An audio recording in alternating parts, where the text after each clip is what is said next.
Isang magandang umaga po sa ating lahat mga kaibigan. Exact location po natin. Nandito po tayo sa isang bahagi ng Commonwealth Avenue, southbound. Dito po yung pinakadulong bahagi ng Commonwealth Avenue. Ngayon po ay araw ng linggo,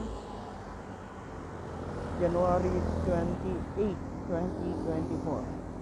Time check po natin. Oras po na ba? Dali lang po.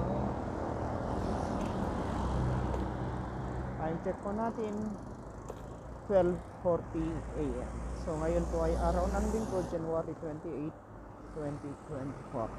Bago po tayo magpatuloy, binabati ko muna ang aking mga kababayan dyan sa Ilocos Norte, sa aking hometown Pasukin. Naimbag nga bigat yo amin gagayem ken kakabsat sapay kumatada kayo tinasaya at nga kasasaad nga abutan dito na video.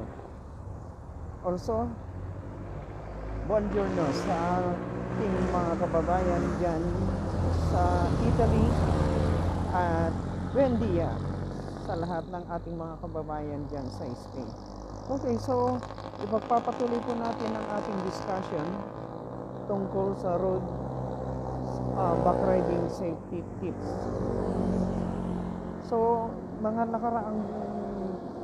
yung nakaraang video natin, ang diniscuss po natin doon mga kaibigan ay bawal po ang naantok sa pagsakay ng motorcycle taxi at bawal din po ang nakainom o lasing. Okay, so ang topic po natin ngayon ay tungkol naman sa mga daladalang luggage sa pagsakay natin sa motorcycle taxi. So, lagi po nating tandaan na ang motorcycle taxi ay hindi po ito yung pangkaraniwang taxi na 4 ang gulong. So, ibig lang sabihin, limited po yung luggage na dapat nating dalhin. Lalong-lalo na po kapag hindi scooter ang naibuk natin na motor. So, ang advisable po na dala-dala nating luggage ay isang backpack at isang hand carry lamang. Kung nakalampas na po doon, nasa rider na po yun. Kung kaya niyang i-manage yung luggage po ninyo, pero kung hindi, pwede po niyang i-cancel yun. So, mga kaibigan, kapag sasakay po tayo ng motorcycle taxi, lagi po nating tandaan ang ating kaligtasan. Lagi ko pong sinasabi doon sa mga naunang video ko na may bahagi po kayo para sa kaligtasan natin sa kalsada. So hindi lang yung po ito pananagutan namin ng mga rider, kundi may bahagi rin po kayong mga pasahero namin na dapat po ninyong gawin sa pagsakay sa motorcycle taxi para ligtas po namin kayong may hatid sa inyong mga paroroonan. Ikalawa,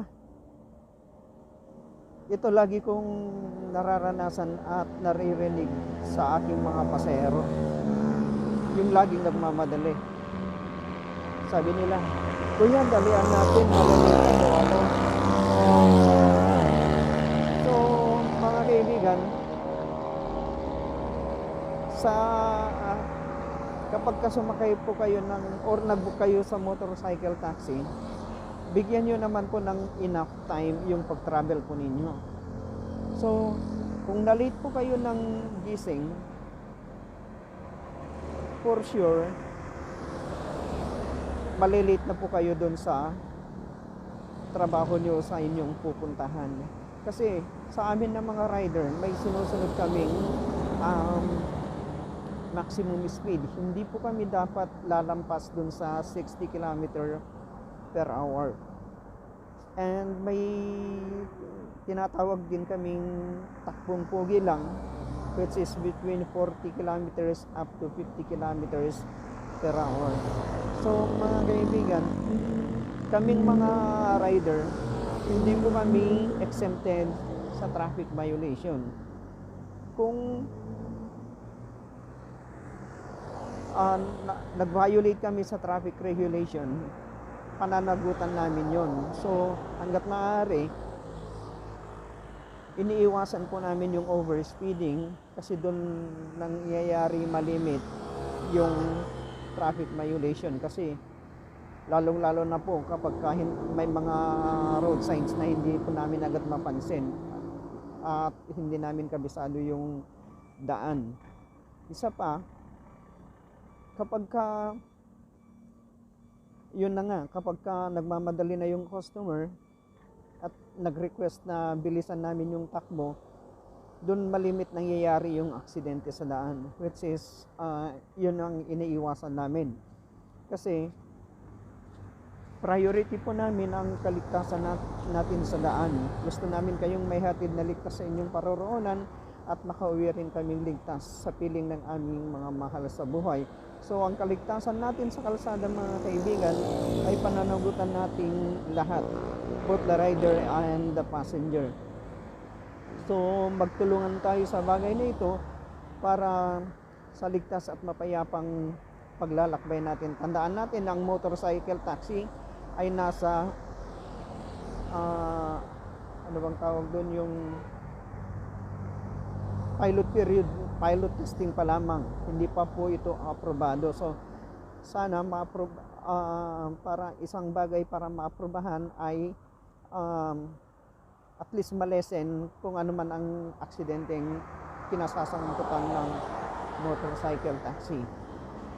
So mga kaibigan, gusto ko lamang pong iklaro bago po natin tapusin ang video ito, ang ating discussion ay hindi ito official stand ng portal na aking kinabibilangan. Ito ay base lamang sa aking karanasan as motorcycle taxi for 5 years now.